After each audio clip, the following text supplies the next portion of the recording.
Você disse que descobriu antes de ser mãe e que achou que ali meu mundo caiu, né? Como que isso foi mudando, assim, pra você, quando você descobriu a sua primeira gestação, a sua cirurgia, né? Depois que você fez o primeiro tratamento, que não obteve resposta, optou pela cirurgia. Como é que foi pra você, quando você decidiu, quero ser mãe, quero engravidar?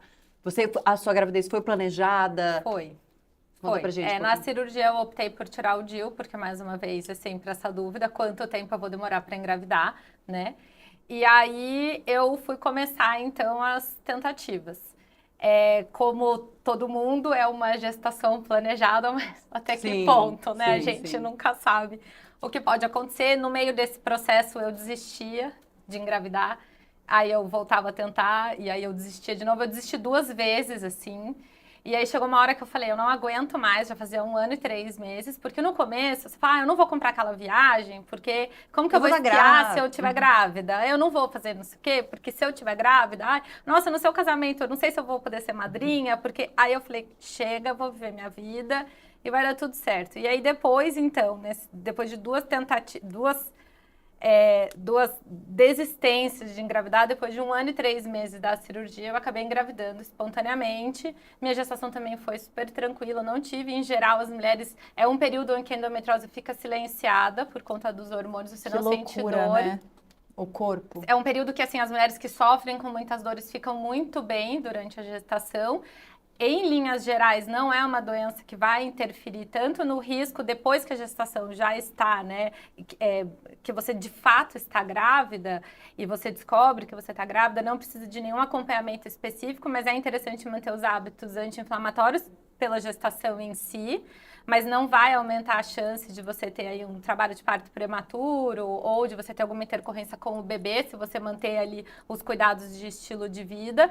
Não vai interferir na via de parto, então pode ser um parto normal ou pode ser uma cesárea, não pela endometriose, isso vai ser uma intercorrência, a não ser quando for algumas situações muito específicas, mas aí é muito individual e depende de cada caso, né? E aí depois da gestação, o meu parto foi uma cesárea, porque minha bebê era grande para mim, eu sou pequenininha, e aí ela estava, enfim, impactada na pelve, até na hora de tirá-la, mesmo na cesárea foi difícil, minha obstetra deu uma suada para tirar ela, mas foi tudo bem e tá ótimo. Eu acabei colocando de novo um DIU, mas por uma escolha minha, para, inclusive, como método contraceptivo. Mas esse período que eu fiquei sem hormônio foi muito importante para mim como médica. Porque é muito fácil, e eu brinco e brigo com os meus amigos que são homens e tratam endometriose, que eu falo que só prescreve progesterona oral, que aí são várias pílulas, essas que a gente usa quando tá amamentando, etc., quem é homem. Porque ninguém sabe o que é você viver uma eterna TPM com progesterona oral. E a história da minha anticoncepção foi reduzindo a dose de hormônio. Então, eu usava pílula, depois eu usei anel, depois eu usei o DIU, depois eu fiquei sem nada. Eu falei, gente, a gente nasceu para viver natural. Com Aham. certeza. Né? Assim, a gente, por mais que seja uma dose pequena, que para o que a gente sente, a gente nasceu para ovular, para sentir. Claro, não tem que ser um sofrimento. Mas se você sofre com o seu ciclo menstrual, você tem que entender o que está acontecendo e Que o manejar. normal é não sofrer, né? Que o normal, Então, exatamente. se você tá sofrendo aí, investigar, né?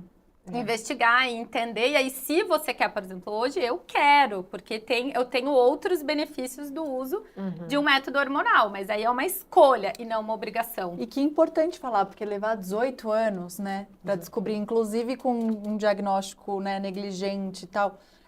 Eu vi no seu perfil que você fala muito sobre os mitos e verdades, né, e coisas que as pessoas saem falando por aí também, ou diminuindo a doença. Eu queria que você falasse o que você acha que são os maiores, assim, Os maiores mitos.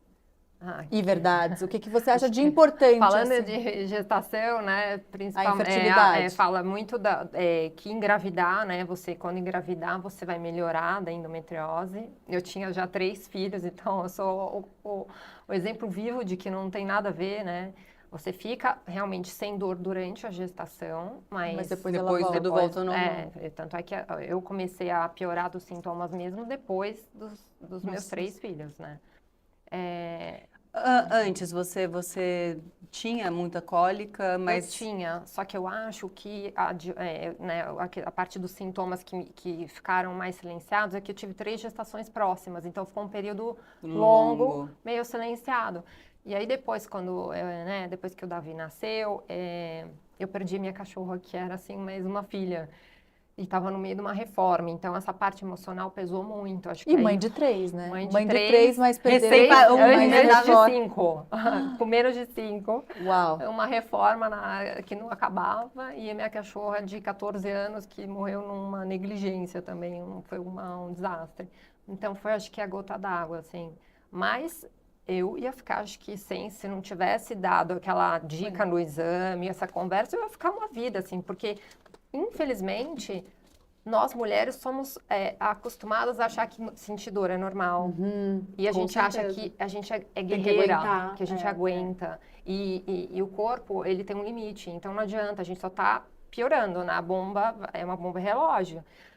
O meu médico, né, o que me tratou, ele falou, você estava se matando, que você, com esse nível de dor, quando eu operei, porque eu fiquei também nessa dúvida, né? Eu tinha já certeza que eu ia ter que operar, mas eu estava com medo de ir para um centro cirúrgico porque foi durante a época do coronavírus.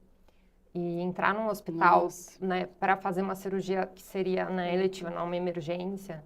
E Deus. o que aconteceu?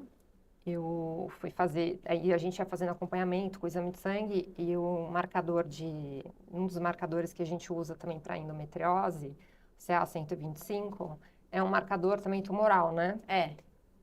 Eu lembro até hoje, assim, acho que o 80 já seria acima do que era esperado. O meu deu 880. Ah, não, eu tinha que operar. Absurdo. Eu fui Pelo amor de operar, Deus, operar eu fui no doido. mesmo dia que eu fui na consulta, ele falou, você vai hoje operar.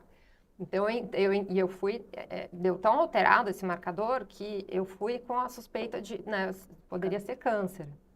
Então, você vê o nível que eu fiquei aguentando e essa dor, não, mas dá, mas, né, porque se eu não, porque é uma dor, a endometriose, ela é uma doença invisível para todos.